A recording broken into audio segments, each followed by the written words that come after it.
What's up guys, back with another video about my E53 Coupe. Now, I told you I was going to tell you why I bought this car because it is a different buy. You don't see a lot of people with them, they don't make a lot of them, and from a performance standpoint, again, it's kind of the middle child, so it's not exactly a super sought after vehicle.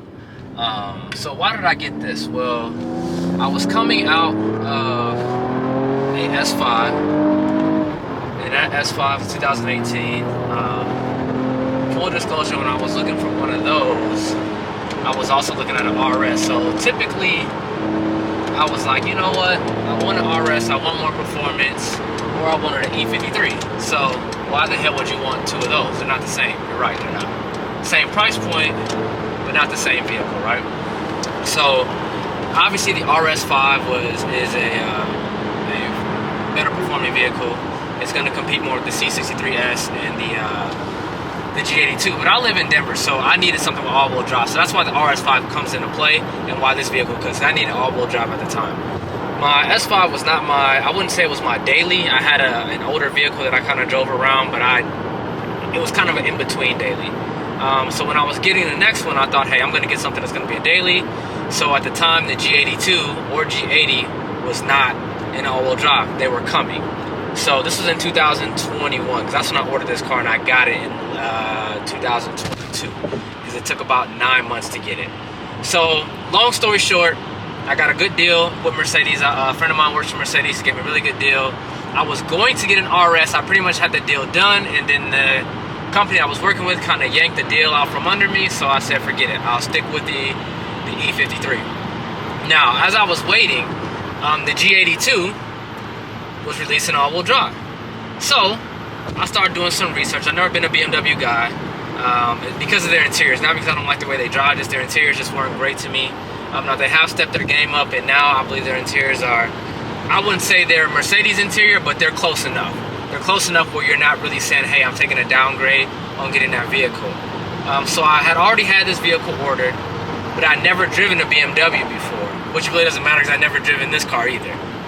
But I was a Mercedes guy. I don't know why, just the way it is. So hey, whatever. All right, so G82, start looking at it. Well, I'm in the auto industry. I got an actual X4 M40i, not the same vehicle, but a quote-unquote middle child of the M, right? So not an M car, but what this is. Drove it for 2 months. I loved it. Loved the drive of it. Everything that BMW owners said about BMW was correct, saying, hey, man, it is a driver's car. So then I started thinking about getting a G82 because I'm a coupe guy over the four-door guy. But I couldn't get much off. I mean, I got 1,000 off during COVID, which at that time was actually a pretty good deal, you know, because everything was going for over sticker at that point in time. But, you know, it just kind of didn't work out because the guys I was working with, they didn't have an allocation at the time. So for those who don't know, you can put in your order, and if you don't have an allocation, which means you don't have an actual order for the vehicle, your order's not going through. So that's why so many of these guys were waiting a year plus for their G80s and G82s, because companies were taking their orders, but they didn't have an actual allocation.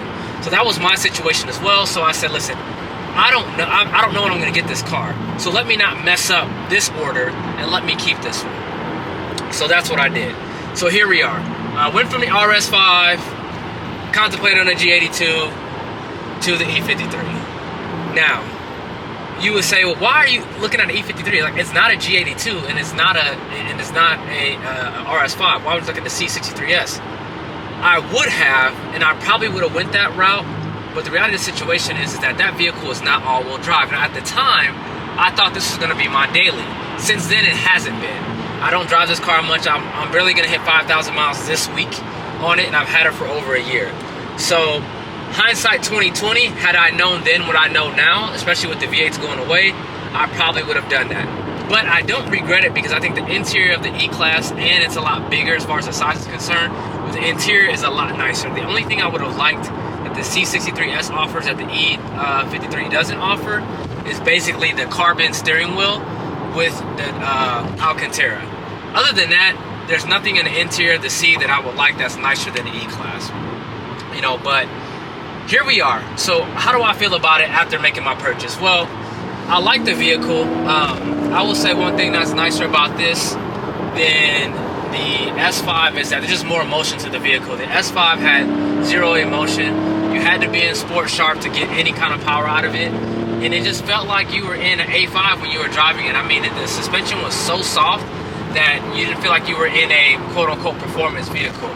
This vehicle feels more like a performance car, and with the performance exhaust, not as loud as I would like it to be, but you do have more emotion. Right now, I have the car in Sport Plus, so I don't know that you guys can hear any of this. We'll do some downshifts here, just so you can kind of hear a little bit of the engine and the kickback. Not sure if you really can or not. But that little bit of emotion does far more for me in this car than it does in an S5 and RS5. Now, as I talked about the G82, you know, if I'm really honest with myself, that's probably the car that fits me the most. It had enough luxury on the inside, but the performance is just out of control. But again, not upset with this one. The only thing that I would dislike is what we're talking about, is that it doesn't have the power that I really, really want, you know, in the vehicle. But other than that, you know, it's fine. Like, it's a great daily, but it's also nice when you can kind of get on the road. You get a little bit of motion, you get a little pops and bangs with the performance exhaust. And guys, if you're deciding to go this route in the E53 Coupe, which you pretty much have to do it now because this car is getting discontinued and the CLE will be taking its place, you have to get the performance exhaust, because if you don't, I mean, just you're going to lose all the emotion from having a quote-unquote AMG vehicle. But I do think by getting this vehicle, again, I knew what I was getting for its performance. I'm not disappointed. I just wish it had a little bit more. But as far as the interior, exterior of this vehicle, it's second to none. I don't think that the RS5, not even close. RS5 is not even close to the interior of this vehicle.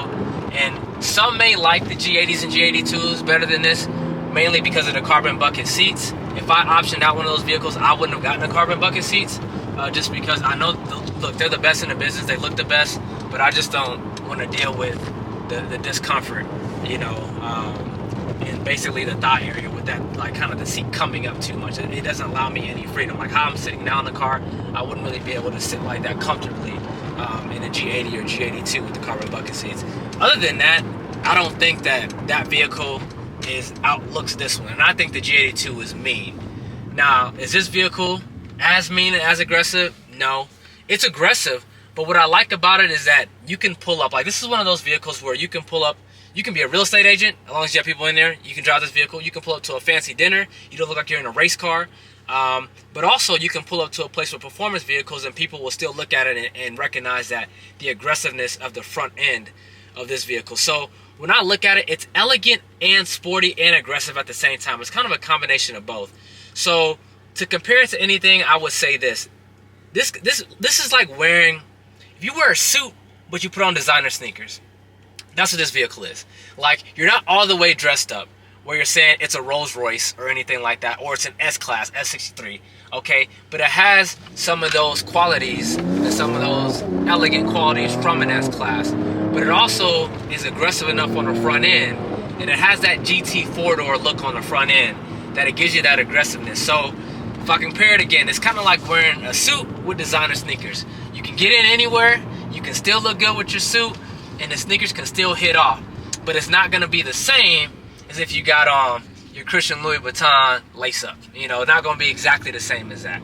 So the car is gorgeous outside and in, and I think I made a great choice for that. So anytime that I'm in a vehicle and I sit to myself and I say, hey, I don't have the performance of a G82 or C63S, I just kind of look at the inside and say, you know what, you're okay with that.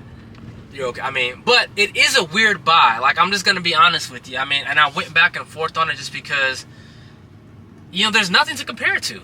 I mean, it's an E-Coupe. There's nothing that's in the class that's there. Like, there's nothing. It's a 5 Series, right? There is no 5 Series coupe. In an M550, I will gap this car.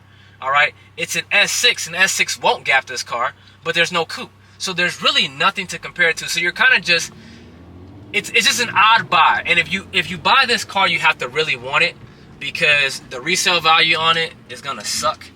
The only thing that's gonna be kind of save you is that there's not gonna be many out there on the market, but because there's not a huge market for it, the resale is just not gonna be high. So this is a vehicle that you sit here and you say, hey, I may be dumb for buying this.